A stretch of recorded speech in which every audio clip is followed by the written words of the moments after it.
What's up mga kaasang? At ayun, nakabisita na nga tayo dito sa farm. At titingnan ko lang naman dito yung mga ano natin, mga PKBM natin, kung ano naman nangyayari. At di ko pa rin naman kasi naasikaso yung mga dapat natin tanggalin. Yan, nandyan pa rin. So ito na yung mga PKBM natin, oh. Naglalaki yan, ang bilis. Alright.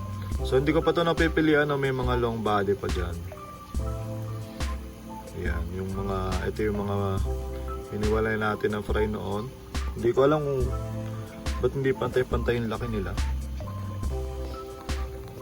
Tapos tignan rin natin yung mga malalaki na nilagay natin, kung nagkaroon na ng mga anak. Ito, itong 4 na peraso na to parang wala pa akong nakikita mga fry.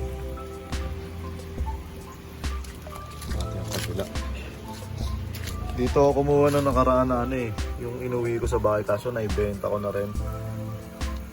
Meron dito isang pares,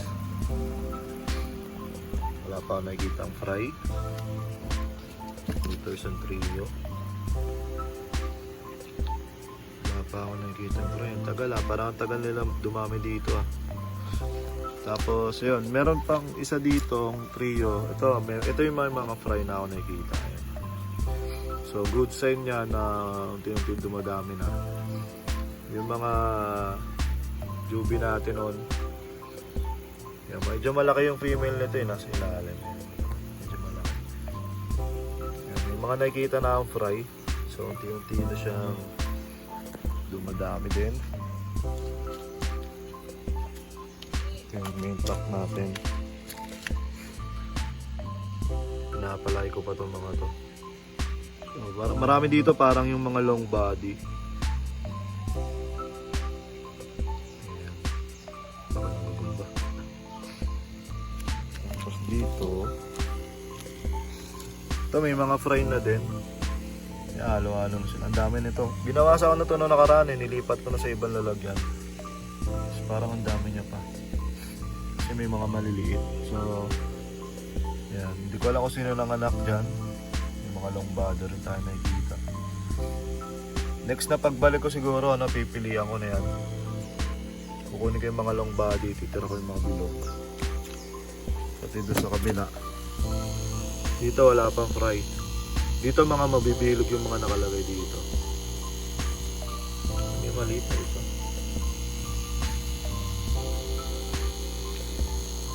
So yan, marami na rin tayong nahihiwalay. 1, 2, 3, 4, 5, 6, 7, 8, 9. Bali 9 na lalagyan na yung PKBM pala natin dito. Kasi nga kino-convert natin ng PKBM to. Yung mga tinatanggal ko na guppies, pinapalitan ko ng mga PKBM. So pati itong bakal na to, nalalagyan natin. Nilinisan ko na lang din yan. Kasi ang dami ko nakita mga mga chops guppies na nga ito. Halo-halo na. So mahirap din kasing ubusin yung mga chops. Ang ginagawa ko, nilalagyan ko ng molly. Tapos kung mga nakman yung mga yung mga guppies, kinakain ng molly. Maliliit. So ito, ang dami ko rin pala nailagay dito. Lalaki na. Yan, mga breeder size na PKBM. Galing yan doon sa RepHub. May nakikita na rin ako mga fry. Hindi ko alam kung dyan yan lumabas. So naisama lang natin. Parang dito na siguro lumabas yan. Sa tabi niyan yung mga natin. Matawag dito? Dumbo ear. Platinum dumbo ear. Red tail. So yan, may mga female. Ang hirap nito Hindi ko mapilian kasi yung female hindi ko makita. Pero yan, ngayon nakikita ko yung mga female. Hindi pa ako nag-out niyan. Bali ito yung paparamihin natin ulit. Na strain ko na gapi yung yung pea-dirt. Tapos may mga pea-dirt ko pa na lumalabas na. So yan na lang ititira natin, tsaka yung ABT o Albino Full Platinum. Silipin nga rin pala natin itong mga red wagtail natin. Ang dami nito dati, ngayon kumonti na sila. Pero may mga nakasurvive pa rin. Yan, may mga fry pa nga. Red wagtail, ang tagal nila lumaki. Kasi mga guppies natin, eh, mga 4 ano na lang. Ito feeder. For ano na lang to, restart na lang. O, ano na lang to. Ano tawag no? Uulitin ko. Ulitin natin ang ibang. Lalagyan natin ang ibang stream. So, dumadami pa naman din, kaso feeling ko makakal na yung mga yun. Dami nito. Dami free. Feeling ko makakal na yung mga yun. Ito yung ano eh, MSSBT. Ito nga na natin, Dambuyer mosaic natin. Yan, dumadami. Ito Dambuyer mosaic, i-ano ko rin to. Paramihin ko rin to. Ititira ko yan. Bali ang matitirang mga guppies train ko. Dambuyer mosaic, P-Dirt, tsaka AFP. Tapos yung iba, hindi ko na palaramihin. Gagawin ko na lang mo. Ito, mga ano. Yung mga AFP. Albino full platinum, Dambuyer mosaic. Yan na lang titira natin. Tsaka P-Dirt. So, 3 string. Yung RDSS, hindi ko alam kung ano eh. Hindi ko alam kung maparamihin ko pa yung RDSS natin. Medyo may lumalabas kasing pangit. Ito, ang dami pa nito. RDSS to, hindi ko na masikaso. Ang dami, kita nyo ba? Galawan sila, hindi ba? Ang problema nito, natalunan din kasi ito ng P-Dirt. Kaya ano, may mga pangit. May mga skulls talaga yan. So, ang plano ko dito, lalagyan ko na lang siguro din to ng ano, PKBM. Susunod kasi ngayon may lakad ako eh. So sa susunod, tatanggalin ko lahat ng pwede natin tanggalin. Tapos papalitan natin ng PKBM. Dito mga ano, mga Dambuyer. Unti-unti na silang dumadami dito. Marami akong nakikita ang fry eh. Yan, so dadami na ulit yan dyan. Kaso mga ano na lang to, mga pet grade na lang. Mga pet grade na Dambuyer. May mga ano pa ako. P-Dirt ko pa nga yung iba nakikita ko. Yun o. P-Dirt ko, di ba? Pilihan na lang natin pag nag-lucky yan.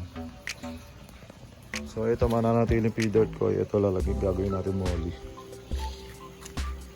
Ang dami nito. Ang dami ko pala nalagay dyan.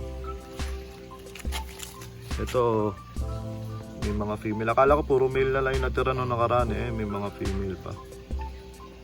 Hintayin natin. Bayaan lang muna natin mag-breed dyan yung mga P-Dirt natin. Tapos, saan natin pilihan ng mga paparamihin ulit na female. Yung mga swordtail natin. Hindi ko na pinapansin eh, no? Ang dami pa din. May pa natin swordtail. Saka ito, ang dami pa rin ano, matawag dyan, albino full platinum AFP. So yan yung ano natin ngayon, update natin ngayon dito. Tapos yan yung mga ano, yung mga dito crayfish natin, unti-unti na rin silang dumadami daw ngayon. Yung mga breeder natin, yung mga breeder dito. Dito yung mga female. May mga railings na rin dyan. Ito puro railings yan. Ayoko lang maghawak. Ayoko maghawak na yung milakad ko. Dodo na yan ako. Saka yung pinaka breeder natin nandiyan pa rin naman. So ayan muna yung mga update natin dito. Tapos ayun, medyo nag-aalangan din ako dito mag-upgrade o magdagdag kasi yung lupa kasi nito binebenta. Hindi ko alam, anytime kasi pag nabili yung lupa alam nyo naman na nakikilagay lang tayo dyan. So mababago yung set natin. So hindi ko muna sila ginagalaw at hindi muna ako nagdadagdag ng mga strain kasi nga medyo hindi ko sigurado kung anong kahihinat na itong ating farm. Pero sa ngayon, kung ano yung meron tayo dyan, yan muna yung pararamihin natin. Alright? At ayun, sana nag-enjoy kayo sa video na to. Tapusin na muna natin. Maraming salamat sa mga nanood. Peace out.